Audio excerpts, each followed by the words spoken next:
क्या आप जानते हैं कि पाकिस्तान सुपर लीग 2025 में किस टीम के ओपनर्स ने सबसे ज़्यादा छक्के लगाए, सबसे तेज़ बैटिंग की और किसके ओपनर्स ने सबसे कम छक्के लगाए और सबसे स्लो बैटिंग की? मजमूई तौर पर किस टीम का क्या रिकॉर्ड रहा, उसके ऊपर बात करते हैं। लेकिन उससे पहले पाकिस्तान सुपर लीग की जो टीम ऑफ द सीज़न है या प्लेइंग 11 कह लें, जो कि पाकिस्तान सुपर लीग ने ऑफिशियली ऐलान किया है, उससे पहले मैंने अपनी ज़ाती तौर पर जो बनाकर प्लेइंग 11 आपकी खिदमत में पेश की थी, उसका मैं थोड़ा सा मुवाजना आपके सामने रखना चाह रहा हूँ।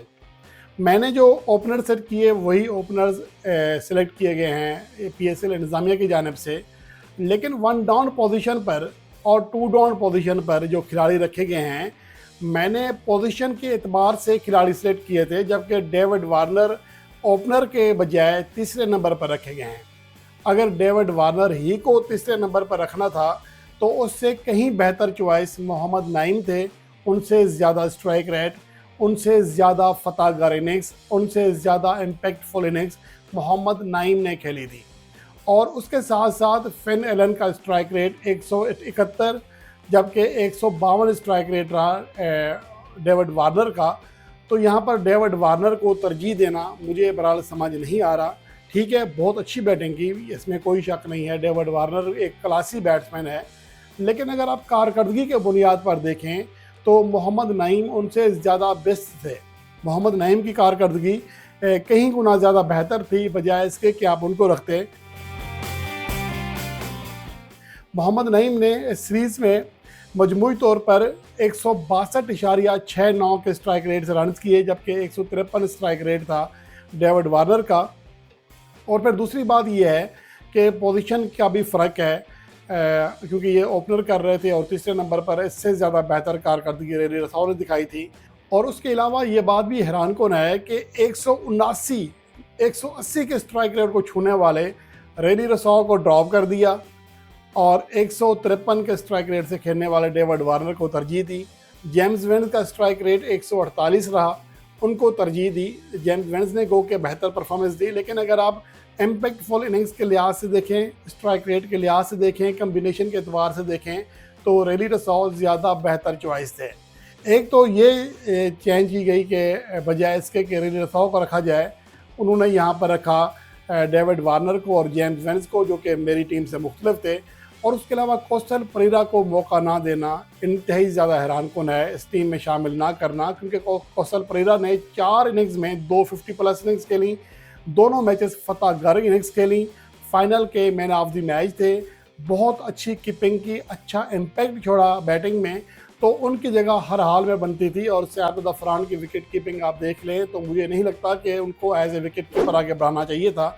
तो एक चेंज तो ये था। ये दोनों चेंजेस, यानी कि रेनी रसाओ के बजाय डेविड वार्नर को और कोस्टल परेरा के बजाय जेम्स वेन्स को तरजीह देना, मुझे समझ नहीं आता। ये दोनों जो है चीज़ों में जो इख्तलाफ है, जो मुझे लगता है कि PCB की टीम मैनेजमेंट ने काफ़ी चीज़ें और देखी हैं और पसंद और नापसंद देखी है, लेकिन परफॉर्मेंस के लिहाज से देखें तो कोस्टल परेरा की जगह बनती थी। उसके अलावा जो बाकी टीम बनाई गई है उसमें तकरीबन वही प्लेयर हैं जो कि मैंने मुंतखब किए थे, जिनमें हसन नवाज़ भी हैं, सिकंदर रज़ा भी हैं, फ़हीम अशरफ भी हैं, फ़खर ज़मान भी हैं और खुशदिल शाह भी हैं, अबरार अहमद भी हैं। लेकिन यहाँ पर दो चीज़ें हैं, एक तो इमर्जिंग प्लेयर को रखा है अली रज़ा को, जो कि मेरे ख्याल में सही भी है, लेकिन मैंने इमर्जिंग प्लेयर के लिहाज से सेटिंग नहीं बनाई थी, अपनी प्लेइंग 11 बनाई थी परफॉर्मेंस के लिहाज से।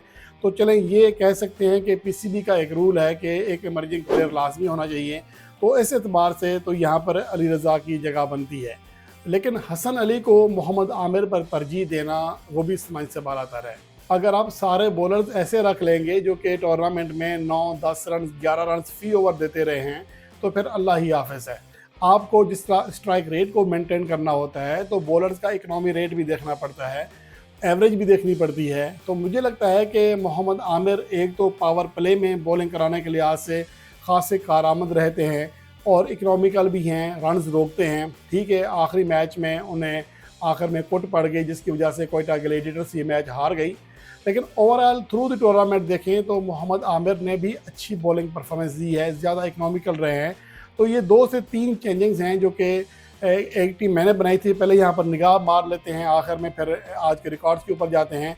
जो पीसीबी की जानिब से ऑफिशियली प्लेइंग 11 जारी की गई है या टीम ऑफ द टूर्नामेंट जारी की गई है, उसमें शाहीन अफरीदी कैप्टन है। बाकी प्लेयर्स में Syed Afran, David Warner, James Vince, Hasan Nawaz, Sikandar Raza, Faheem Ashraf, Fakhar Zaman, Hasan Ali, Ali Raza, Abrar Ahmed और खुशदिल शाह। जबकि इससे पहले जो मैंने टीम बनाई थी उसमें ओपनिंग बैट्समैन थे सयाद अफरान और फ़खर जमान, जिसके बाद रेडी रसाओ, हसन नवाज़, कौसर परेरा, खुशदिल शाह, सिकंदर रज़ा, फ़हीम अशरफ, शाहीन अफरीदी, मोहम्मद आमिर और अबरार अहमद।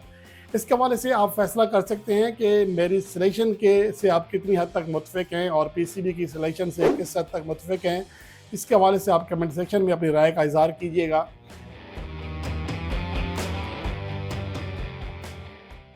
और उसके बाद बढ़ते हैं आगे। पाकिस्तान सुपर लीग 2025 में लाहौर कलंदर के ओपनर्स का राज रहा, जिनकी जानिब से 47 छक्के लगाए गए, जो कि एक रिकॉर्ड है।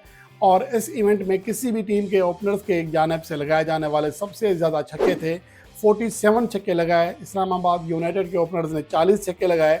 और उसके मुकाबले में जो तीसरी टीम थी वो मुल्तान सुल्तान थी 26 से, जबकि पेशावर ज़ल्मी के ओपनर्स पूरे 10 मैचेस में सिर्फ 12 छक्के लगा सके, सबसे नाकाम साबित हुए। और स्ट्राइक रेट जो मजमूई रहा पेशावर ज़ल्मी के बैटर्स का, ओपनर्स का, वो 122 रहा, जो सबसे कम था। इस लिहाज से भी लाहौर कलंदर सबसे आगे रही, जिनके ओपनर्स ने 155.76 के मजमूई स्ट्राइक रेट से रन्स किए। उसके अलावा इस्लामाबाद यूनाइटेड और उसके साथ साथ जो दूसरी टीम थी वो कराची किंग्स थी, जिसके ओपनर्स ने 151 के स्ट्राइक रेट से रन्स किए। सबसे ज़्यादा 7 फिफ्टियाँ भी लाहौर कलंदर के बैटर्स ने लगाईं।